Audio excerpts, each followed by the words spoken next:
বাস্তবের বাহুবলী নাকি পরিবারের জন্য লড়াই? 181 কেজির বুলেট মাথায় তুলে ভাইরাল যুবক।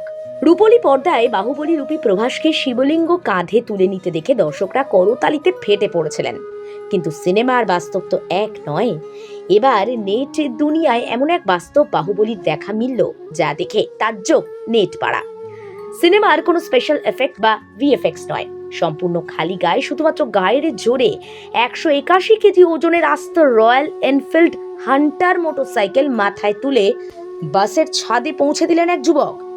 সোশ্যাল মিডিয়ায় এই রোমহর্ষক ঘটনার ভিডিও আপাতত ভাইরাল। ভিডিওয়ে দেখা যাচ্ছে বেশ কয়েকজন মানুষের সাহায্যে প্রথমে বিশাল ওজনের বাইকটি নিজের মাথায় সেট করে নেন যুবক। এরপর সামান্যতম ভারসাম্য না হারিয়ে অত্যন্ত সাবলীলভাবে মই বেয়ে তরতরিয়ে উঠে যান চলন্ত বাসের ছাদে। সেখানে থাকা অন্য কর্মীরা বাইকটি নামিয়ে নিতেই স্বস্তির নিঃশ্বাস ফেলে জনতা। যে কোনো জিনিস বাসের ছাদে তুলে দেওয়াই ওনার কাজ, কিন্তু 181 কেজির বুলেট এভাবে তোলা শক্তি প্রদর্শন নয়, বিপজ্জনকও বটে। প্রত্যক্ষদর্শী এক যাত্রী বলছেন। ভিডিওটি ভাইরাল হতেই মিশ্র প্রতিক্রিয়া। একদলের মতে এটা অবিশ্বাস্য শারীরিক সক্ষমতা ও দক্ষতার পরিচয়। যুবকের অমানসিক ক্ষমতাকে কুর্নিশ। অনেকেই তাকে বাস্তবের বাহুবলী বলছে। অন্য দল বলছে এটা বীরত্ব নয়, পেটের দায়ে জীবনে ঝুঁকি নেওয়া। সামান্য অসাবধানতায় বড় দুর্ঘটনা ঘটতে পারত। পরিবারের মুখে অন্ন তুলে দিতেই দুঃসাহসিক কাজ করতে হয়েছে যুবককে।